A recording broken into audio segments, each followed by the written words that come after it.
Thank you.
Pipes and drums, thank you very much. NYPD, Pipes and Drums, Benedictine School, joint firefighters from Belgium and the United States. Thank you very much.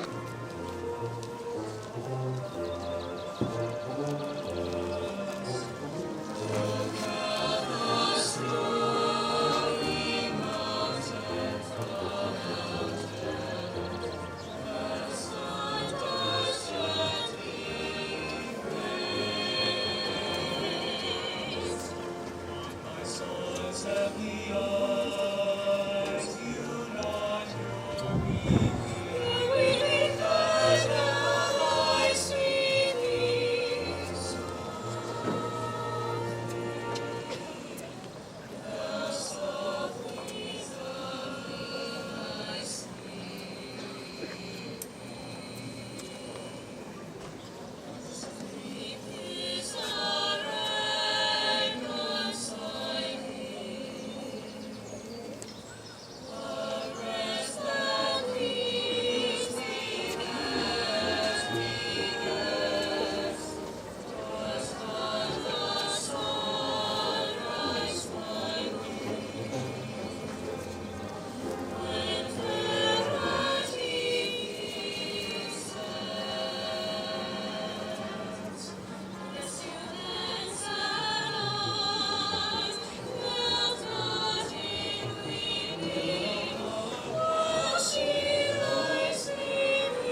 Ladies and gentlemen, the All-American High School Show Choir, thank you very much. Good morning. Welcome to the 2019 75th anniversary of D-Day and the end of World War II. We're grateful for you to be here today. I'd like to ask everyone to please stand for the presentation of the National Anthem of France, followed by the National Anthem of the United States. Please remove your hats. The anthem will be performed by the University of Texas Longhorn Band under the direction of Dr. Scott Hanna.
Alumni Band under the direction of Dr. Scott Hanna. You may be seated.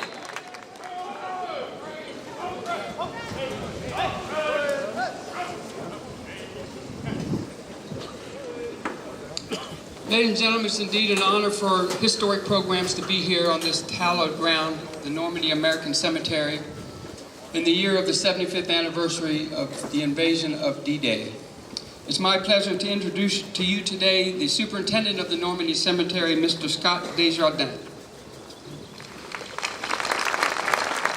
Thank you.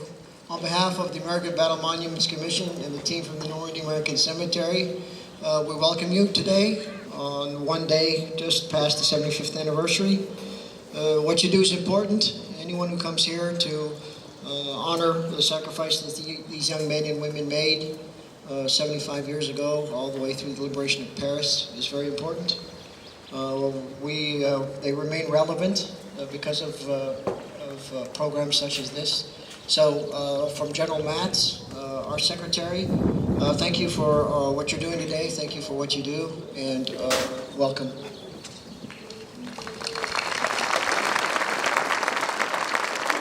Thank you, ladies and gentlemen. It's indeed an honor for historic programs to be here today. It's a greater honor for us to remember the sacrifices of our World War II generation, the greatest generation. We have some of those men seated here behind us on the stage today. I'd like everyone to please stand and give them a rousing round of applause.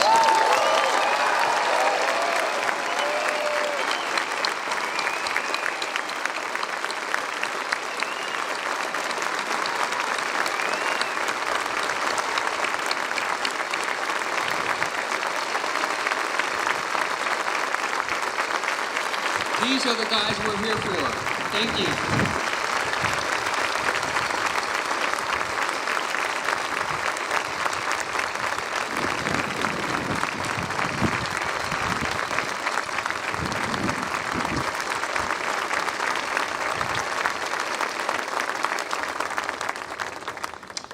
And now it's a great honor for me to introduce to you a woman who is very near and dear to the hearts of historic programs, to the American forces, and to America in general. Madame Marie Legrand was a young girl at the time of the landings. And she is here today to represent the French people, to give you her thoughts. If you would please welcome, very warmly welcome, Madame Marie Legrand.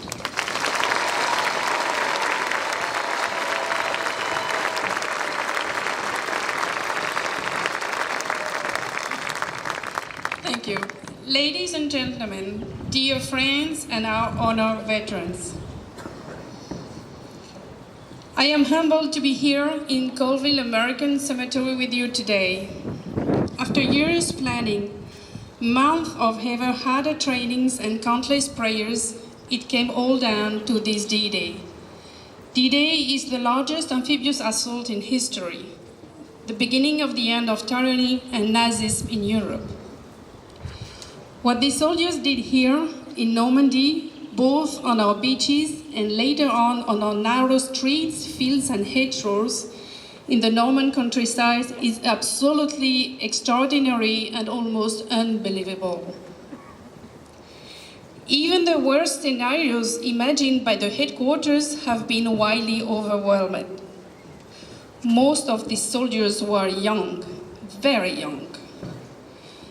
Like young people today, they all had dreams, wanted to create a family, have good jobs, and simply be happy.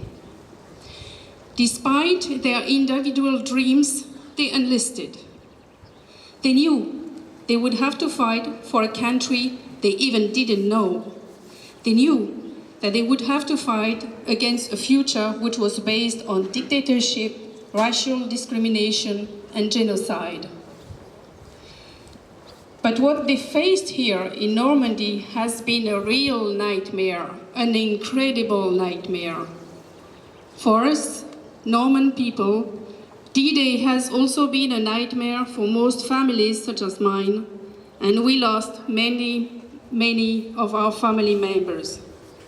As a Norman citizen, I often visit World War II cemeteries, and I'm still always very impressed and deeply touched by all these white marble crosses all turned towards their homeland, America. We never forget that behind each white cross there is a young soldier who made the ultimate sacrifice. Behind each name there is a mother who could not sleep during nights. Behind each name there is a father who was thinking to his son sent to the European war theater. Behind each name, there is a sweetheart, there is a family, sisters and brothers, waiting for a letter who never came.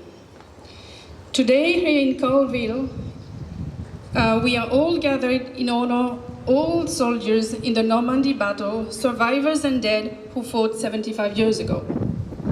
Remember, we have here two cemeteries in Colville, the one which is in front of me with 9,388 graves, and the one which is on my right side with the channel as a grave for thousands of lost soldiers whose names are written behind me in the Garden of Roses. We are honored to welcome our World War II veterans, such as Charles Shea on our hallowed ground today. Let us all take a pause to listen to their testimonies. Let us all take a pause to honor them and cherish them. Let us all take a pause to reaffirm, to remember to all these soldiers of the Allied forces who fought here in Normandy to liberate my country 75 years ago. In a sense, we are the children these soldiers never had. In that small promise, we bring with us into a future of legacy, of love of our countries and respect of human values. I thank you for your attention.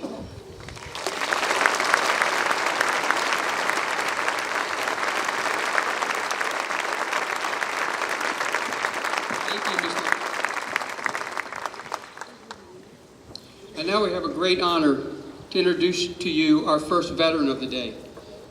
Now, for most of us who are here all the time, nobody needs to be introduced to Mr. Shea. He's well known. It's a great honor for historic programs to have Mr. Shea as our speaker today. Mr. Shea was just a young combat medic when he came ashore in the first wave, the Big Red One at Big Easy, on June 6, 1944, at 6:55 in the morning. He withstood the onslaught through the entire day and saved over 150 men's lives that day and received the Silver Star for his heroic actions. Mr. Shea also happens to be a 100% Penobscot Indian, and he's very proud of his Native American heritage, and we have other Native American veterans with us today, and when you see them, say hello and thank them for their service as well. I'd like to introduce to you now Mr. Charles Shea, and when he comes forward, we have a specially minted 75th anniversary medal that we'd like to present to him before he says a few words. Mr. Shea.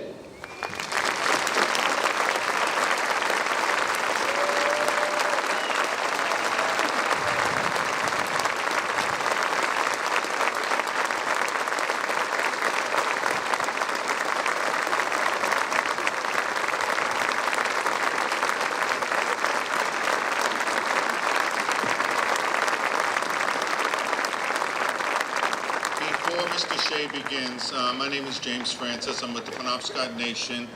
I am here on an official capacity from the tribe. And I'm holding in my hand a collar. And this collar for our community represents the highest honor. For it represents the weight of responsibility for the being wearing this collar.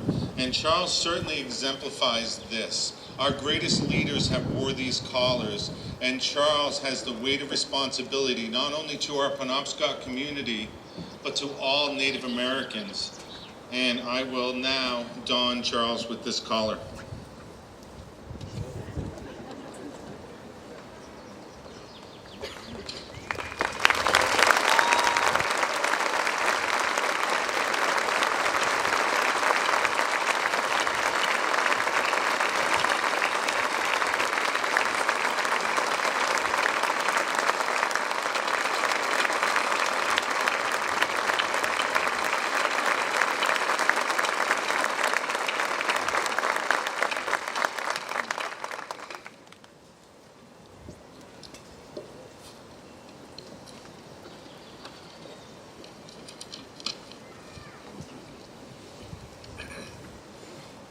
Ladies and gentlemen, fellow veterans and active duty personnel, I thank you for inviting me to share my thoughts at this commemorative gathering, now almost 95 years old. I am a tribal elder of the Penobscot Indian Nation. I have had many years to reflect on war and peace.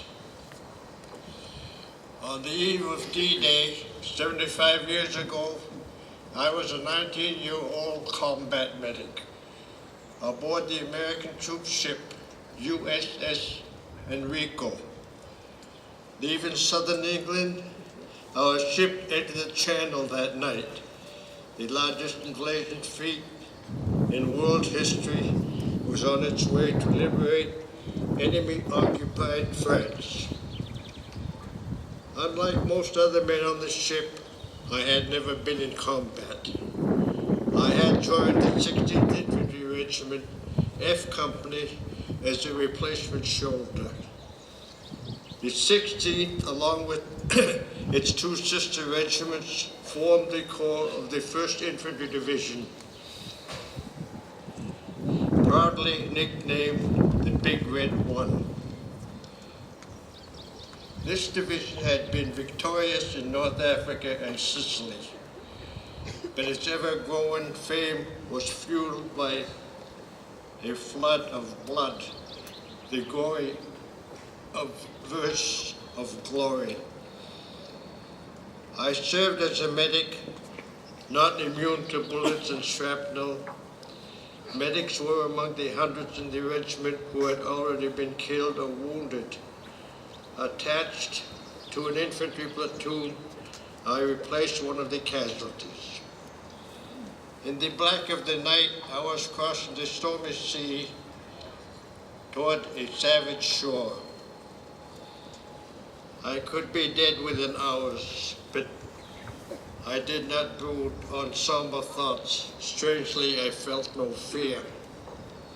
Because I had never been seen anyone blown up by a mine, penetrated by bullets, or gashed by shrapnel. Like many of my comrades packed in the hold of this big ship, I filled the waiting hours shooting dice. That evening, glancing up from a game, I saw a soldier.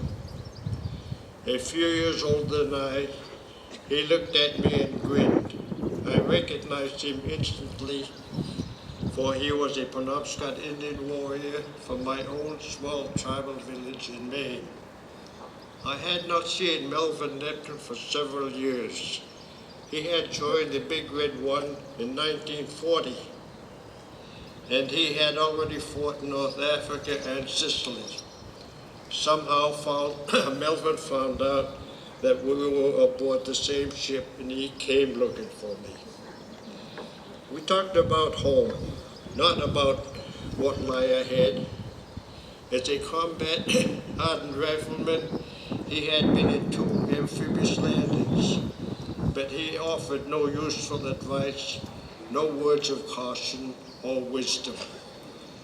Being together was what really mattered, and then he vanished. As I found out many years later, there were about 500 American and Canadian Indians crossing the Channel that night. Almost 30 of these tribesmen have now been identified as part of the Big Red One, like Melvin and me. Probably there were many more. Others served in the 29th Infantry Division or with the Rangers, and additional units landed on Omaha 75 years ago. My infantry platoon formed part of the first wave of assault. Spearheading the invasion of Normandy, it was almost annihilated.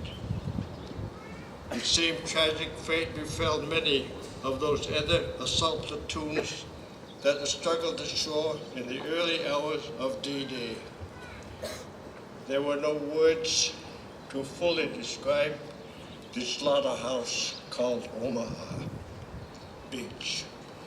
But we must try, because multitudes of healthy young men were massacred. Each was loved by parents. Almost all had siblings, and many were blessed with little children of their own. I've witnessed incredible heroism in the beach below this bluff. Unbearable suffering, too. I credit my survival to my prayers, mother's prayers. My 3 brothers and I were all blessed to return home, as was Melvin. 12 years ago, I returned to Normandy for the first time and quietly visited the war cemetery. I surveyed the rows of white stone crosses, each inscribed with a name. 5 of them marked the grave sites of medics in my own regiment. One medic in particular I remember. The last time I saw him, he lay on the beach, mortally wounded. I bandaged his wound, and gave him a shot of morphine.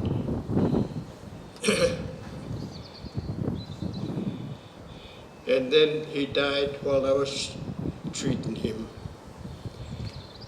Then, urged by others crying for help, I left my friend and moved on. Later, I found out that he had been posthumously awarded a Silver Star for heroically rescuing several wounded soldiers on D-Day. I am certain his mother prayed for him like mine did for me. I don't know why this medic and thousands of other brave young men died and I survived. I am not a military historian, so I will not recite numbers of troops, vehicles, or arsenal. What I do care about is the price of freedom. A simple 7-letter word. 7 is the sacred number in my Penobscot Indian culture, as it is in many other Native American traditions and numerous other cultures across the globe. Liberty also has 7 letters. These hallowed words represent our inherent dignity and inalienable natural right as human beings, regardless of our race, or nationality, or religion. Treasure them, for these precious concepts remind us of great sacrifices and inspire us to remain forever vigilant. I am deeply honored and to have been invited to share a few of my memories with you.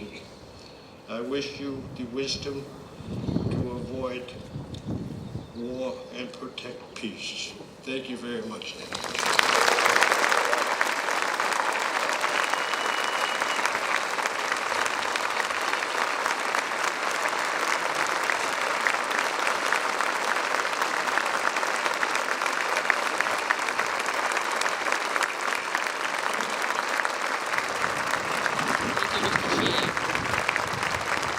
Continue to give him a round of applause. Mr. Shea is very popular and he has another ceremony to go to.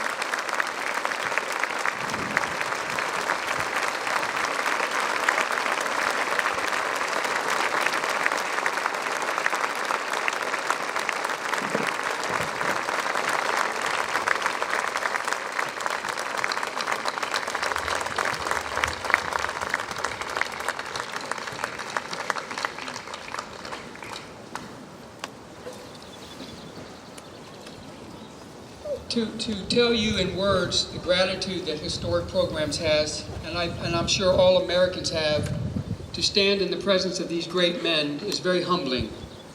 My dad was an 18-year-old boy who landed on a rock in the South Pacific called Iwo Jima. He's not with us anymore, but every time I introduce you to these veterans, I can't help but think of my dad. And many, many other dads just like him, of men my age in our late 60s. These men are our greatest generation. When they're gone, it's our duty to become the next greatest generation. And Historic Programs does these programs and these events to remind everyone that our duty never stops every day we have a duty to live our lives the way they fought for us to be able to live our lives. To continue on the tradition of greatness that these men gave us, that we can give the generations behind us. That's why I'm so proud to stand here and look at these high school bands. We have high school bands from 10 states, and we're incredibly honored to have the University of Texas Longhorn Band here with us today. Also on the stage behind us, the choir of the Sound of the Rockies from Denver, Colorado, and the All-American Show Choir, and junior ROTC cadets from 12 high schools from around the country, as far away as Alaska, are here today. So how about giving all of these young people a big round of applause too?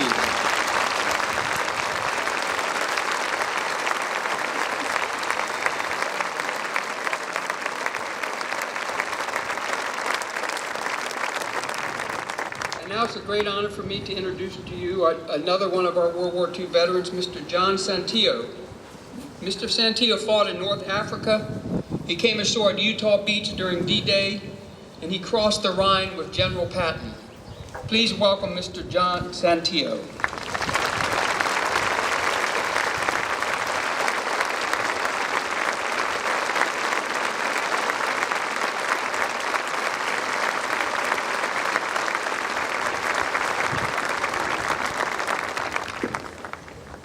here I am again. After 75 years, I look back from the first day I went in the Army, which was in 1942. I was a young kid, 20 years old. And I was going to leave all them girls behind. I felt bad, but I had to go. So I was drafted, and I had my training in Camp Carson, Colorado. I was with the 237th Engineer Combat Infantry Regiment, 7th Corps, 1st Army. We had our training. Then we got a furlough. And come back home, see the family.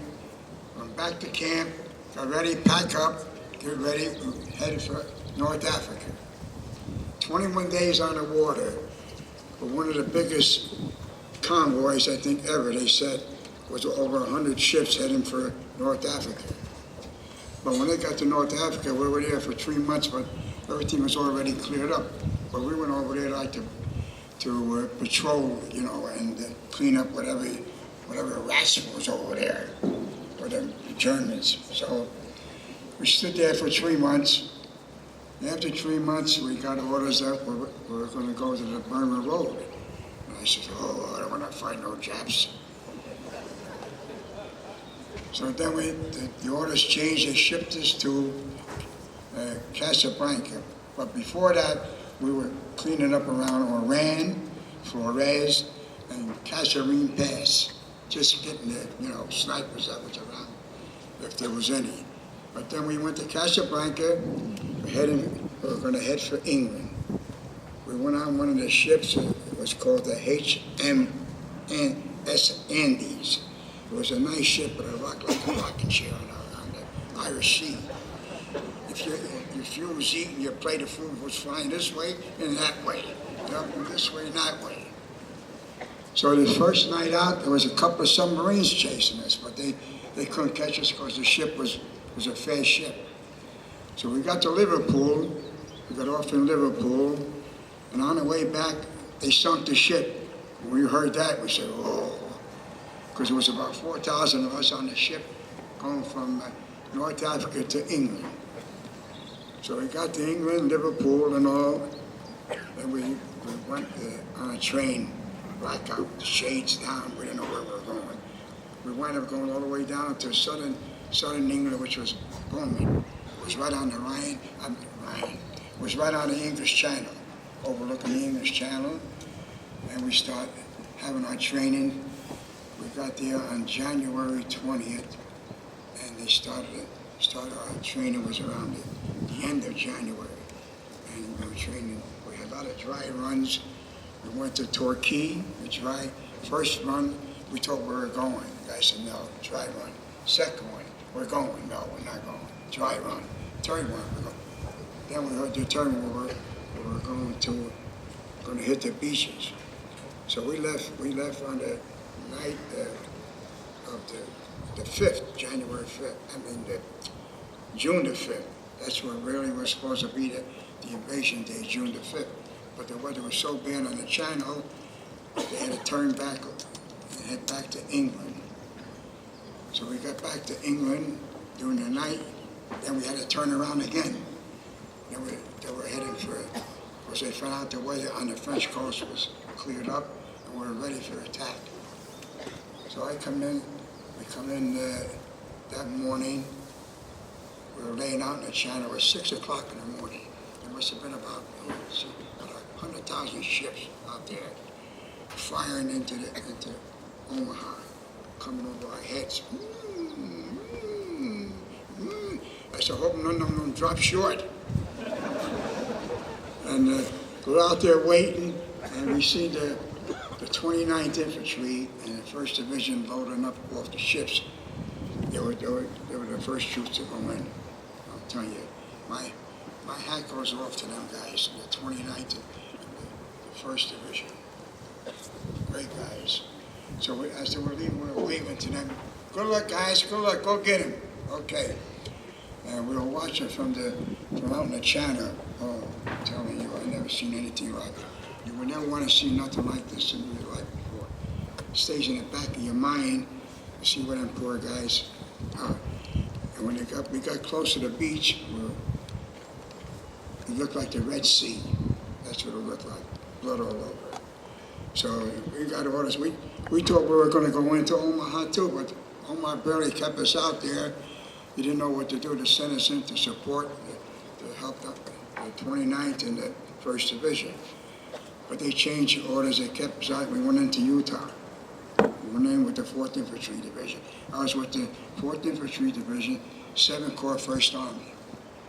So when we got into Utah, it wasn't that much resistance. We really went in. We had clear minefields, and open roads, and we did a lot of that stuff. River crossings, 101st Airborne, 82nd Airborne. We had to do all that clearing up so they could get through. So on our way in, we met a couple of paratroopers that were coming back that was dropped at 3:30 in the morning. But the second drop was a blunder. They dropped them off in St. Mary where they weren't supposed to hit there, and they were coming down, and the Germans were shooting them like clay pigeons. And this there Sergeant John Steele, he was from the 82nd Airborne. He landed on the steeple of the church and just hanging there like that, and they shot it by him. They hit him in the leg, and he played dead. So now they made a monument of him. When he got out of the Army, he came back to St. Mary to open up a business. Then he died. So, and then we went further on. Then we went into St. Roll. That was another massacre. And I met a friend of mine that was a neighbor, my neighbor. They were shelling, they were bombing there, and we both jumped into the shell hole together. We hugged each other, and they're boom, boom, boom, boom, boom, boom, boom. I said, feel my legs. I got my legs, I got my arms. They were so shaking, and all that. And so we continue on. We went up to, we went to Belgium, I think. We were getting ready to go to Belgium. We went up to Aachen, Germany. It was right over the Belgian line. We were up there with the 1st Infantry Division, supporting to them. The Hirchen Forest, it was called the Hirchen Forest, and they were firing airburst shells that would come down like 6 feet and blast, and the shrapnel go all over the field, all over the men, whatever. So we stood there for a couple of weeks, I think. And then we got orders that there was a counterattack up in Bastogne. So the 1st Division went out, I think, and we had to go too. But I want to tell you something up in Bastogne. I got from home on the eve of Christmas Eve. My lieutenant come up the hill. He had a bag on his shoulder, all packages. I said, Lieutenant, you look like Santa Claus. He said, yeah, he said, Private Santillo, this bag is all for you, all packages in there.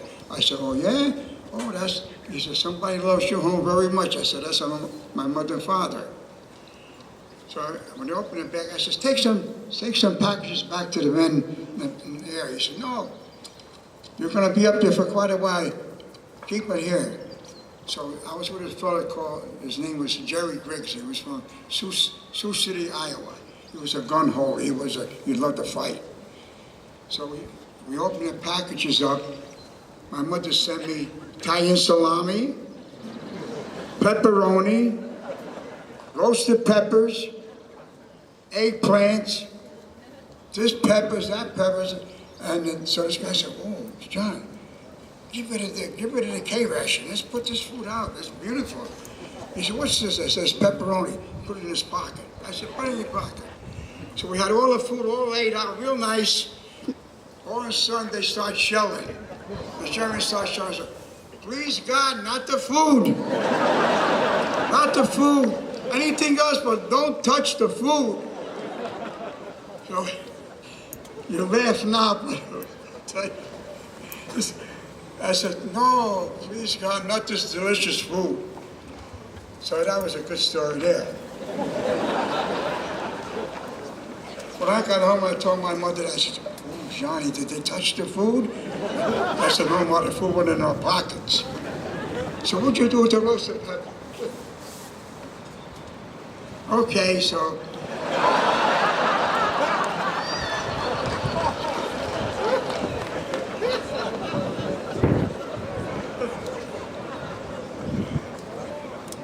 So that's the end of me.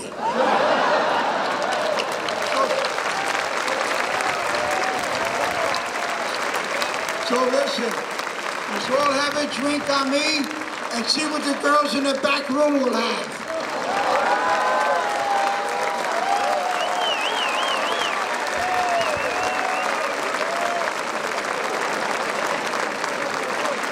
Thank you, Mr. Santillo.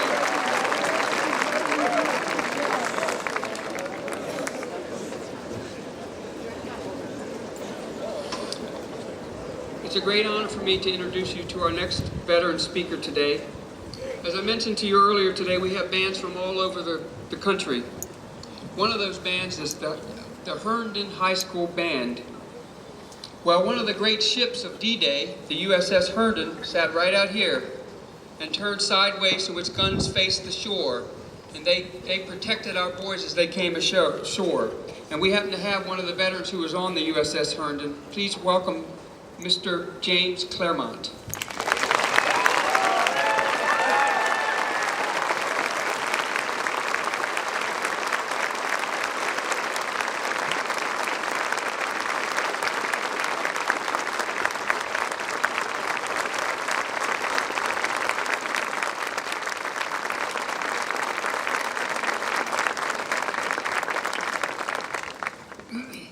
Well, thank you, everybody.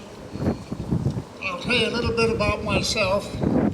I was 16 years old when I heard President Roosevelt telling us that the Japanese had bombed Pearl Harbor. And also, we were now at war. I didn't even know where Pearl Harbor was. I turned 17 14 years later, and I began pestering my mother to sign the papers so I could join the Navy. Finally, in September of 1942, she signed the papers with the provision that I finish high school first. Well, I was supposed to graduate in June, but the Navy needed men, so I got called in early. I went back to the recruiting station, but they said they could do nothing. The Navy was out of men. I then got on a train and went to Farragut, Idaho for basic training. After that, I went to Newport, Rhode Island for fire control school. Fire control controls the firing of your guns. I then went to the Brooklyn Navy Yard to go aboard the destroyer Herndon. Now, the Herndon was on convoy duty in the rough North Atlantic. We never lost a ship but we think we sunk one submarine, but it was never confirmed. In the latter part of May, we went to Belfast, Ireland, to practice our gunnery because the coast was similar to Normandy. We then went back to Plymouth, England, and we had church services on June 4th aboard the battleship Nevada. The Nevada had been sunk in Pearl Harbor and was refloated. It was there they were giving the Herndon 10-to-1 odds of never returning from the beach. They didn't know the lucky Herndon. We were supposed to invade on June 5th, but the weather was bad and it was too rough for the ships and small ships and boats, so it was postponed to June 6th. On June 6th, around midnight, we started across the channel following a minesweeper. A minesweeper clears a path so you can get through safely. All we could see was a blue light on her stern. When she finally turned off, we continued by ourselves to our assigned position. We think we dragged on a cable or a chain, but nothing happened. When it finally got light around 5:45 or so in there, we could see Normandy. We were supposed to fire the first shot, but an English ship fired first. After that, we were about 3,000 yards away. We opened up with all of our guns at the German pillboxes. A pillbox is a concrete enclosure that houses men and weapons, designed so that bombs couldn't bother it, and heavy ships who had to anchor away from the shore because it was too shallow, their shells traveled at the wrong angle to do any damage. The only thing that could penetrate them was destroyers. I later talked to a man on the beach, and he says without destroyers, he thought the invasion might have failed. So we began shooting everything we had and finally eliminated all the targets assigned to us. We then shifted to secondary targets, and then as the Army directed, and then finally the Army wanted us to provide fire for their advancing troops. We fired ahead of them and they advanced over 400 yards. We got commended for our accurate shooting. There was many planes overhead and a lot of them being shot down. I saw an English single-engine fighter called a Spitfire being hit and the pilot bailing out. A little bit later, an American single-engine fighter called a Mustang got hit, but I didn't see a pilot this time. A destroyer near us got hit by what we thought was a radio-controlled weapon. Now, we had jamming gear aboard that was supposed to deflect that type of thing, but I don't know if it was or not. We sent our motor wheelboat over to the destroyer to pick up the wounded, and when they brought them back, they were pretty bad shape. I saw one guy that had lost his arm trying to climb our ladder with a stump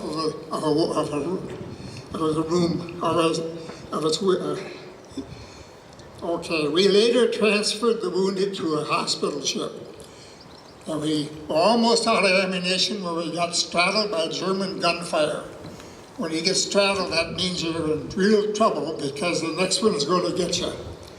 But we moved away and took a different position, and the ship that took our place got hit almost immediately.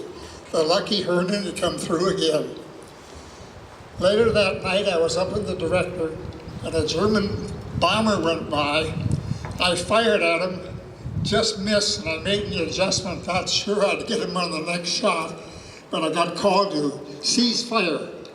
They were afraid that the gunfire would give away our location. The entire sky was lit up with bombs and tracers and everything. It looked like a massive 4th of July. Our entire crew was having trouble keeping their eyes open. We had been on our feet for over 2 hours. The cooks bought us sandwiches and a bucket to relieve ourselves, and that was it. The next day we went back to Plymouth, England for ammunition for our 5-inch guns. Our gun barrels were so hot that all the paint was burned off, but they would still do the job. We returned to Normandy, but now they were out of our range, so we would patrol the outer areas, protecting against submarines and German E-boats. We thought we had a German destroyer in our sights on our radar. We were about ready to open fire when we discovered it was one of ours that had strayed out of its position. Whew, that was close. A little bit later, England's Prime Minister, Winston Churchill, and General Eisenhower, who was later President of the United States, went by us on a landing craft, going to the beach to review the troops. That just about ends our part of the D-Day invasion. I want to pay tribute to the fallen soldiers, sailors, and airmen who are laying here. God bless you and rest in peace.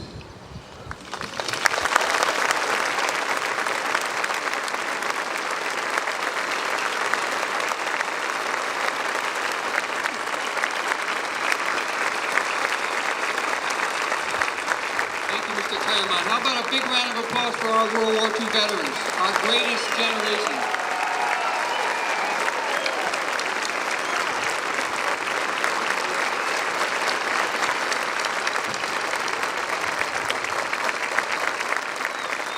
And now, ladies and gentlemen, as I mentioned earlier, historic programs is dedicated to remembering America's history, but also educating our younger generation about our important past. I'm very honored to introduce to you 3 students from Herndon High School who have a few words to say about what this means to them as young people. Would you please welcome Miss Laura Evans, Thomas Longuilo, and Matthew Stein.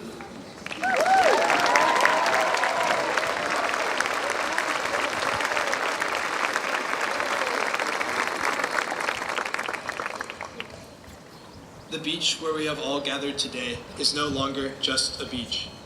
Normandy has become synonymous with the events which transpired here 75 years ago. Soldiers, many of whom were not yet grown men, and some younger than myself, sat in boats praying that their lives might be spared. Boys clung to pictures of their mothers, hoping they might see them again, and countless others searched for their brothers after the shots had subsided. 75 years later, it is easy to feel disconnected from what happened here. We learn about Normandy in textbooks and from movies, and rarely hear from those who lived through it. When I was young, I partook in welcome receptions for World War II veterans, not understanding as I do now, and I hope everyone will, the sacrifice many made when they were hardly adults. And for some, the events of Normandy continue to resonate today as the cannon fire did 75 years ago. When I told my family about this life-changing opportunity, my grandparents were excited to tell me stories, to include those of my great-uncle Andrew Giangreco, who enlisted at the minimum age, was wounded, and honorably discharged with a Purple Heart, all when he was as young as I am now.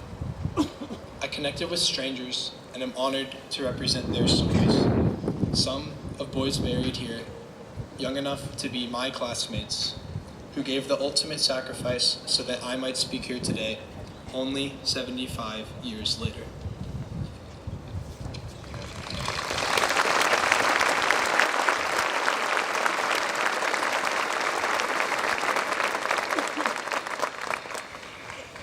When a sighing begins in the violins of the autumn song, my heart is drowned in the slow sound, languorous and long. Paul Verlaine. 75 years ago, these somber, lonely words were broadcast to the world. They reached the patient ears of a small group of French resistance fighters. This was the signal for the Allies to begin the invasion of Normandy, D-Day. When the sun set the next day, thousands of brave brothers, loving sons, and dear friends lay asleep forever on the beaches of Normandy. Many of them were not much older than I am now. Did they laugh with their friends over games of cards like I do? Did they have a sister that they loved as much as I love mine? Today, we stand here in solidarity and remember those whose music has ended. Their selfless song brought us a deep, lasting peace.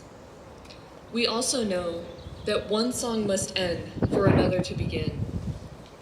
The men who fought with such courage at Normandy laid down the bows of their violins, only for us to pick them back up. Our song is a song of hope for the future, a song of peace for our world, and a song of remembrance.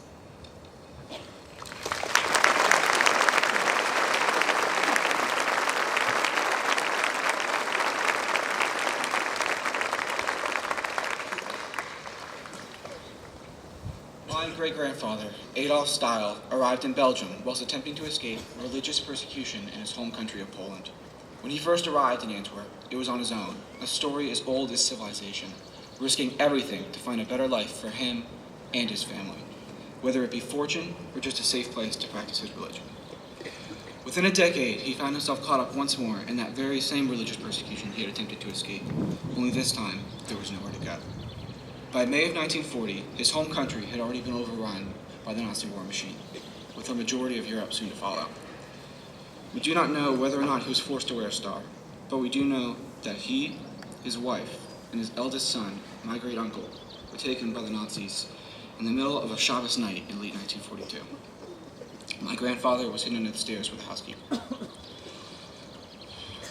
While his wife and son were sent to Auschwitz, he was sent to Normandy as a conscripted laborer, set to work on the Atlantic seawall, the very wall that stood in the way of those brave soldiers that landed on the beaches 75 years ago today. So what does this trip, this ceremony, mean to me?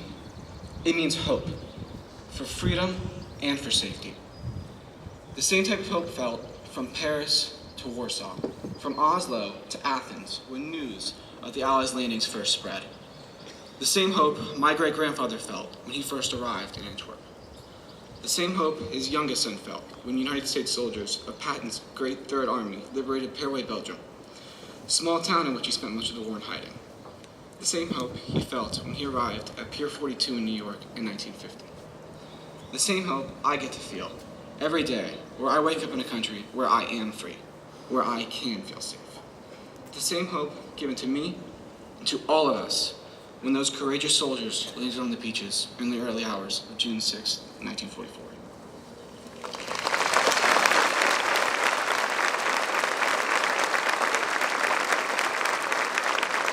Thank you very much. Thank you.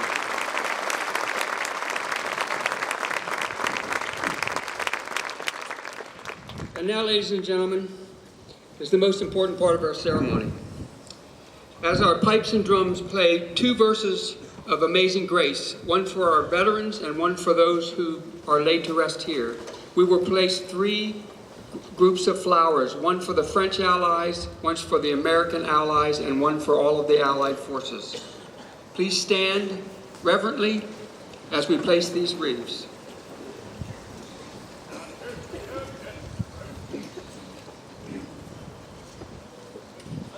Amazing Grace. Attention.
Thank you. You may be seated. I want to tell you that the trumpet that played taps for you today was carried ashore by a young soldier.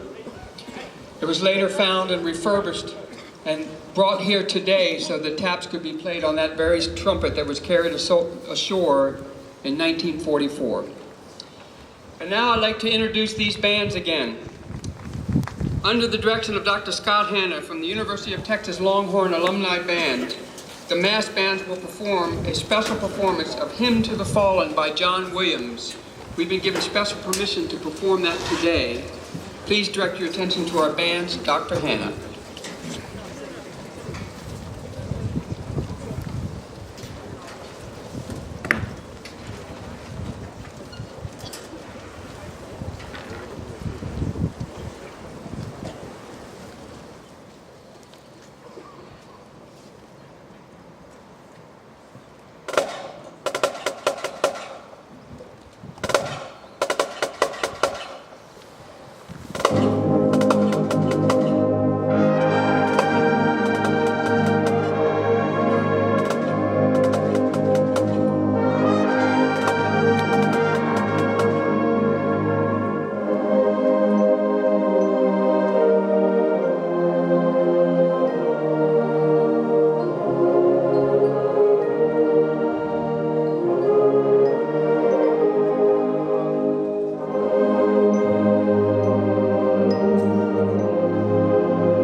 Dr. Hannah. Thank you, band. I don't know about you, but I think these guys heard that. I know it, I felt it, and I know they felt it. Thank you very much. Now to close our ceremony today, I'm honored to introduce to you the Sound of the Rockies Men's Choir from Denver, Colorado, who will perform two special selections honoring and dedicated to our veterans and our fallen heroes. Under the direction excuse me, of Mark Hale, please welcome the Sound of the Rockies.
Fill the air with joyful noise.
I see trees of green, red roses too.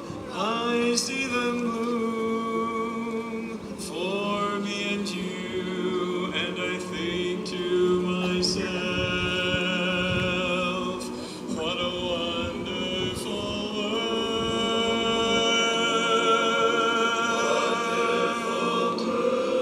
I see skies of blue and clouds of white, the bright blessed day, the dark sacred night, and I think to myself, what a wonderful world.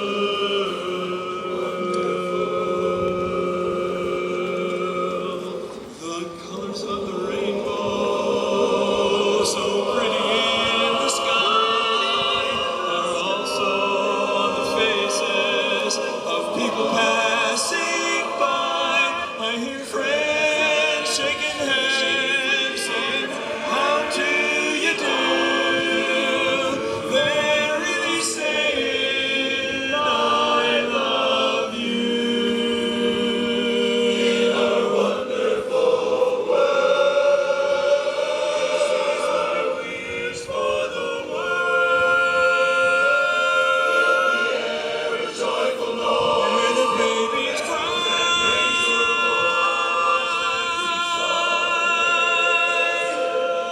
They'll do much more than I ever shine.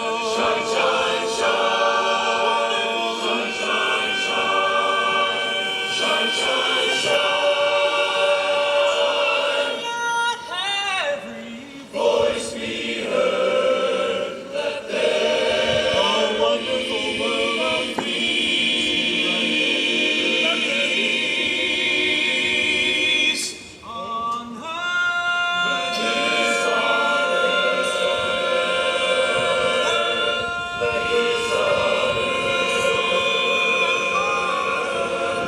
Peace on earth. Peace on earth. In our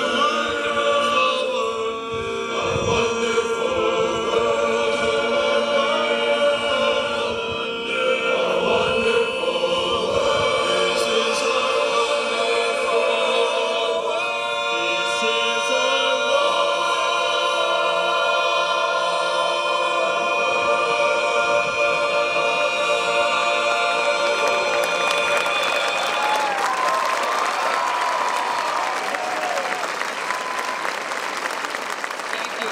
Thank you. A big round of applause for the sound of the Rockies. Thank you.